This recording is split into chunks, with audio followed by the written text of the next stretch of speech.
Question number 6 देखें, statement उसने क्या गिवन किया आपको, if W varies directly as U cube, तो आप लिखेंगे W is directly proportional to U cube. उसने आपको बोला है कि डब्ल्यू यू के डायरेक्टली प्रोपोर्शनल है, और वी डब्ल्यू की वैल्यू कितनी गिवन है, and W equal to 81 when U equal to 3। तो यही आप लिखेंगे डब्ल्यू इक्वल टू 81, डब्ल्यू की वैल्यू 81 है, व्हेन यू इक्वल टू, जब यू की वैल्यू कितनी है 3 गिवन। ठीक है, ये क्वेश्चन है। और फिर आगे आपने डब्ल्यू फाइंड करना है जब यू की वैल्यू 5 है, तो वो बात की बात है जी। पहले इसको देखते हैं, W is directly proportional to U cube, तो इसको आप लिख सकते हैं W equal to K U cube, U की पावर 3। अब डब्ल्यू की वैल्यू 81 है, यू की वैल्यू 3 है। ये काम आप क्वेश्चन नंबर 1 से यही काम करते आ रहे हैं। ठीक है, तो डब्ल्यू की जगह आपने क्या पुट कर दिया जी, 81। तो डब्ल्यू की जगह आ जाएगा 81, के ऐसे ही आ जाएगा जी, और यू की वैल्यू क्या है जी 3, और 3 का क्यूब है। 3 का क्यूब आपने पहले भी किया, यानी 3 को 3 दफ़ा मल्टीप्लाई करेंगे, 3 3 ज़ार 9 और 9 3 ज़ार 27। तो 3 का क्यूब क्या होता है जी 27। ये 27 उधर जाकर क्या हो जाएगा जी, डिवाइड 81/27। के की वैल्यू क्या आ जाएगी जी 81, ये आ गया, और ये 27 उधर जाकर क्या हो जाएगा डिवाइड। अब 27, 81/27 अगर आप डायरेक्ट कैलकुलेटर से भी करेंगे तो इधर के की वैल्यू क्या आ जाएगी 3। अगर आप कटिंग करना चाह रहे हैं तो वो भी कर सकते हैं। देखें, 3 9 ज़ार 27 होता है, 3 2 ज़ार 6, और 3 7 ज़ार 21। फिर आगे मज़ीद कटिंग हो रही है, 3 3 ज़ार 9, 3 9 ज़ार 27। अब 3 1 ज़ार 3, और 3 3 ज़ार 9। इसका मतलब लास्ट पे आंसर क्या आ रहा है 3। तो के की वैल्यू क्या आ जाएगी 3। अब के की वैल्यू आपने इस इक्वेशन में पुट करनी है, तो आपके पास इम्प्लाइज डैट डब्ल्यू की वैल्यू क्या आ जाएगी, डब्ल्यू इक्वल टू के की जगह क्या आ जाएगा जी 3u क्यूब। के की वैल्यू आपने इस इक्वेशन में पुट कर दी। ठीक है, तो आपके पास आ गया। अब आपने क्या करना था, इसका पार्ट क्वेश्चन नंबर 6 का, find W when U equal to 5। W find करना है, W when U equal to, W when U equal to 5। आपने डब्ल्यू की वैल्यू फाइंड करनी है जबकि यू की वैल्यू कितनी है 5 की बना है। तो इसको आप हाईलाइट कर लेंगे, मार्कर से भी लिखा जा सकता है। तो डब्ल्यू इक्वल आ जाएगा 3u क्यूब। ये इक्वेशन जो आपने पहले फाइंड किया इसको आपने दोबारा लिखना है। ठीक है, और यही काम हम करते आ रहे हैं। तो डब्ल्यू एज इट इज़ आ जाएगा 3 की जगह 3, और u की वैल्यू कितनी है जी 5। 5 का क्यूब, 5 का क्यूब क्या होता है जी 125। अब 125 को 3 से मल्टीप्लाई करना है, तो 125 को अगर 3 से मल्टीप्लाई करेंगे तो आपके पास आ जाएगा 375। तो W की वैल्यू क्या आ गई जी 375। तो ये आपके पास क्या आ गया इसका आंसर। बिल्कुल सिंपल सा क्वेश्चन था आपके सामने, इसको सॉल्व किया गया। आगे क्वेश्चन नंबर 7। क्वेश्चन नंबर 7 में देखें, उसने आपको बोला है कि Y varies, if Y varies inversely as X. अब आगे जितने पीछे जितने भी क्वेश्चंस किए हैं उधर डायरेक्ट प्रोपोर्शन था, इधर इन्वर्स प्रोपोर्शन है। इन्वर्सली मकूस, इन्वर्सली का मतलब है तगैर मकूस, वेरीज इन्वर्सली का मतलब है तगैर माकूस। उर्दू मीडियम की बुक पे कुछ इस तरह लिखा गया है। ठीक है, तो आपके पास y varies inversely as x। देखें जब y था डायरेक्टली प्रोपोर्शनल x के, y varies directly as x, तो आप इसको इस तरह लिखते थे y is directly proportional to x। ये है डायरेक्ट प्रोपोर्शन के लिए। लेकिन इस क्वेश्चन में उसने आपको बोला है कि y varies inversely as x। y और x में तगय्युर मकूस है, या x और y में तगय्युर मकूस है। तो इसको आपने इस तरह लिखना है y is inversely proportional to x, y inversely proportional to x। यानी अगर x नीचे लिखा जाएगा 1/x की फॉर्म में लिखेंगे तो y फिर x के इन्वर्सली प्रोपोर्शनल होगा। आप इसको इस तरह नहीं पढ़ेंगे कि y directly proportional, y inversely proportional to 1/x। नहीं, अगर 1/x लिखा गया तो इसका मतलब ये है कि y और x इन्वर्स प्रोपोर्शन है। ठीक है, तो इसको इस तरह ही पढ़ेंगे y inversely proportional to x। y और x में तगय्युर माकूस है। और अगर इस तरह लिखा गया तो आप इसको लिखेंगे कि y और x में तगय्युर रास्त है, यानी डायरेक्ट प्रोपोर्शन है। ठीक है, डायरेक्ट वेरिएंस है। तो आपके पास इस तरह लिखा जाए, ये डायरेक्ट प्रोपोर्शन के लिए और ये इन्वर्स प्रोपोर्शन के लिए, तगय्युर मकूस और तो ये तगय्युर रास्त। तो अब उसने बोला है तगय्युर रास्त, तो अब आप इस तरह लिखेंगे y varies inversely as x। तो इसका मतलब ये क्वेश्चन दूसरे क्वेश्चन से इसलिए डिफरेंट है कि पहले 6 क्वेश्चन आपने डायरेक्ट प्रोपोर्शन से किए हैं, क्वेश्चन नंबर 7 आपने इन्वर्स प्रोपोर्शन से करना है। तो since y is inversely proportional to x, y is inversely proportional to x, y inversely proportional है x के, और y की वैल्यू 7 गिवन है और x की वैल्यू 2 गिवन है। y equal to 7 when x equal to 2। तो इसको लिखें।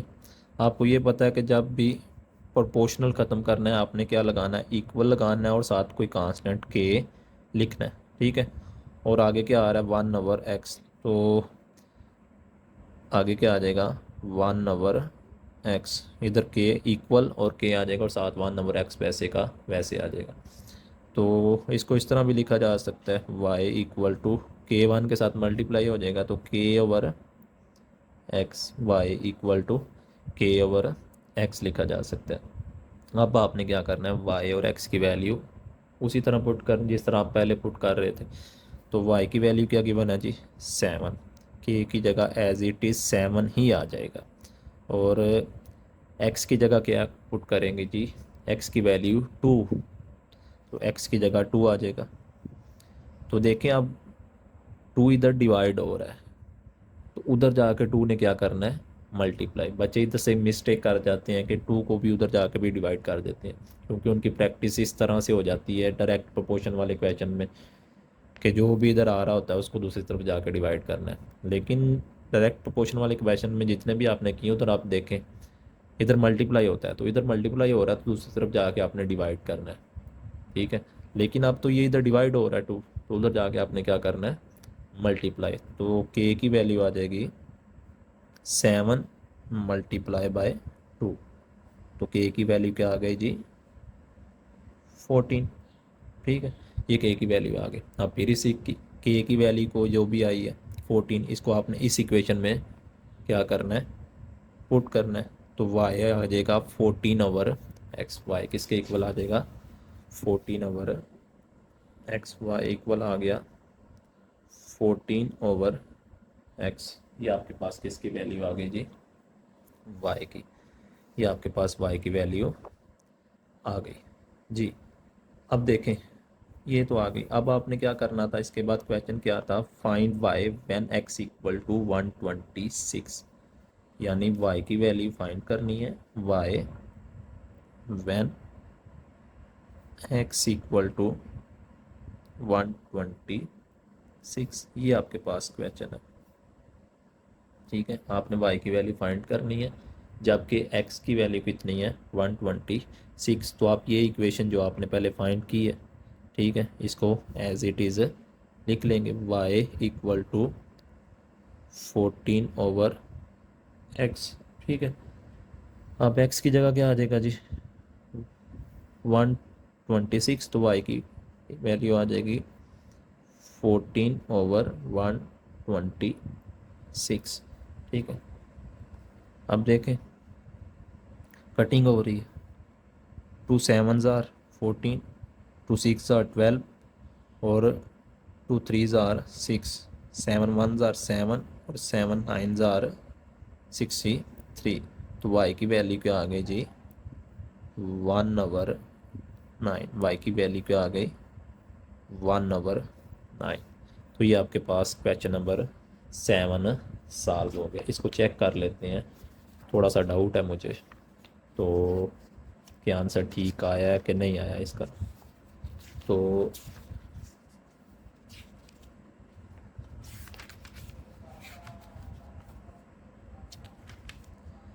क्वेश्चन नंबर 7 एक्सरसाइज 3.2 का क्वेश्चन नंबर 7 जी, ठीक है।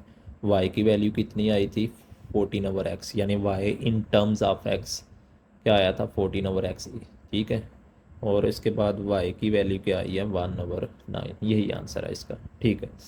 अब इसके बाद इसका क्वेश्चन नंबर 8 सॉल्व करते हैं। क्वेश्चन नंबर 8 देखते हैं क्या क्वेश्चन है। अब ये देखें, उसने सिंपल सा क्वेश्चन आपको दिया है कि y जी, क्वेश्चन नंबर 8 जी, y is inversely proportional to x, ठीक है। y इज़ इन्वर्सली, इधर अगर 1/x लिखा गया तो y इन्वर्सली प्रोपोर्शनल है x के, ठीक है। y is inversely proportional to x और y की वैल्यू 4 और x की वैल्यू 3 गिवन है। तो y की वैल्यू इसको लिख लेंगे y = 4 when x = 3, ये आप लिख लेंगे। तो इसको लिखा जा सकता है y = k/x। पीछे भी क्वेश्चन आपने किए हैं, इसको लिखा जा सकता है कि जब प्रोपोर्शनल ख़त्म होगा तो इक्वल और फिर कांस्टेंट आ जाएगा। अब y की वैल्यू क्या गिवन है, 4, k की जगह k आ जाएगा और x की वैल्यू क्या गिवन है, 3। तो 4 को, ये 3 4 उधर जाके क्या हो जाएगा जी, मल्टीप्लाई हो जाएगा। तो k की वैल्यू आ जाएगी 4 × 3, तो k की वैल्यू आ गई 12। ये जो वैल्यू k की आई है इसको आपने ओरिजिनल इक्वेशन में पुट करना है, इस इक्वेशन में। तो अगर इस इक्वेशन में पुट करेंगे तो y = आ जाएगा 12/x, k की जगह 12 आ गया। इस इक्वेशन में k की जगह क्या पुट किया जी, 12, तो y = आ गया 12/x। अब आपने आगे इसको क्या करना है, आगे क्वेश्चन देखते हैं जी क्या कह रहा है आपको।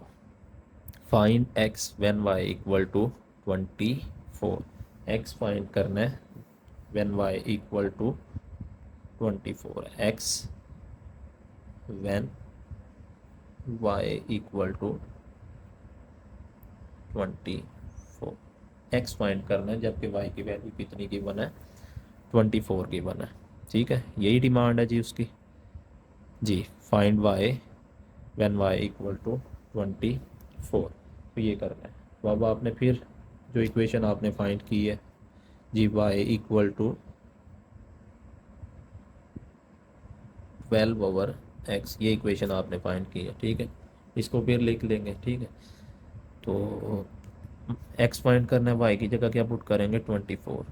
24 इक्वल आ जाएगा 12/x। अब ये x इधर डिवाइड हो रहा है, उधर जाकर 24 के साथ क्या हो जाएगा, मल्टीप्लाई। तो 24x की क्या वैल्यू आ जाएगी, 12। 24x की क्या वैल्यू आ जाएगी, 12। तो आगे आ जाएगा जी 24x = 12। अब ये 24 उधर जाकर डिवाइड हो जाएगा जी, तो आपके पास आ जाएगा 12/24। आप देखें 12 1s आर 12 होता है और 12 2s आर 24 होता है। तो आपके पास x का आंसर आ जाएगा 1/2, ठीक है, ऊपर 1 है नीचे 2 है, तो इसको 1/2 लिखेंगे। हाँ, अगर ऊपर 2 होता नीचे 1 होता तो उसको आप 2 लिख सकते हैं। इधर आपने गलती नहीं करनी। तो ये आपका क्वेश्चन नंबर 8 कंप्लीट हो चुका है।